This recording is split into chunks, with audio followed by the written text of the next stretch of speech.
Welcome to a daily dose of Og. It's great to be back with you.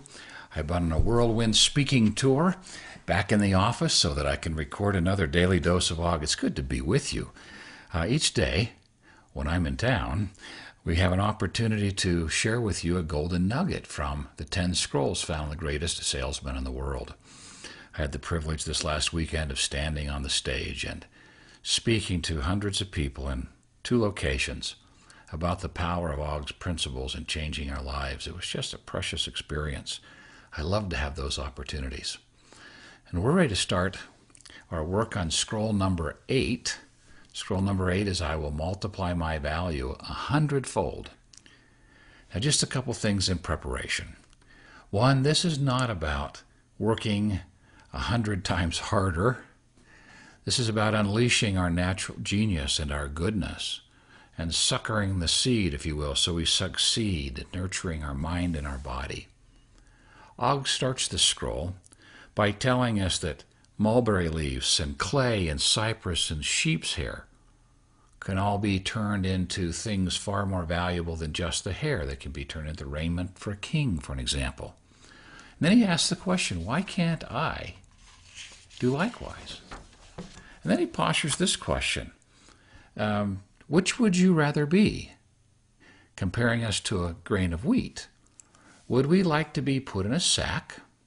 And think of the metaphor for this. Put in a sack, dumped in a stall, and fed to swine. Absolutely waste our lives. Just going through the motions. Showing up, checking in, checking out, watching TV, drinking a little too much, whatever it might be. Just going through the motions and wasting our life. Do we really want to do that with our life? When Og said, I'm on this planet for a purpose, and that purpose is to grow into a mountain, not to shrink into a grain of sand. But that's the first option when he's comparing us to the wheat. Then he also says, well, the other option, would you like to be ground into flour, broken open, and devoured by the will of others?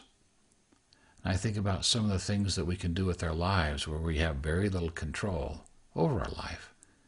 And someone else is in fact doing that for us, making the decisions and grinding us into flour and making bread from us and devouring our life.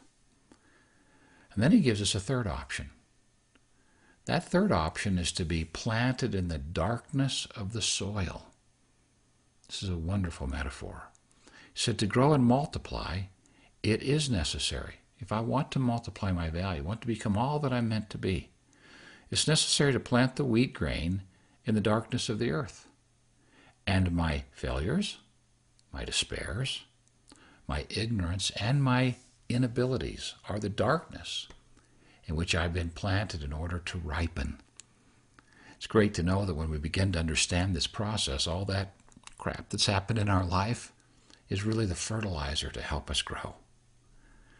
Now, like the wheat grain, which will sprout and blossom only if it is nurtured with rain and sun and warm winds, I too must nurture my body and mind to fulfill my dreams. But to grow to full stature, the wheat must wait on the whims of nature. I need not wait, for I have the power to choose my own destiny. Let us ponder. Are we seeking a life of ease without stress or pain or frustration? Are we seeking a life where the government just supplies us with everything we need? A little political, I understand. Where we don't have to worry about anything? Is that really what we want? Do we also want to be ground into flour and made into bread and devoured by the will of others? No. How about if we make the choice today? I'm willing to be planted in the darkness of that soil.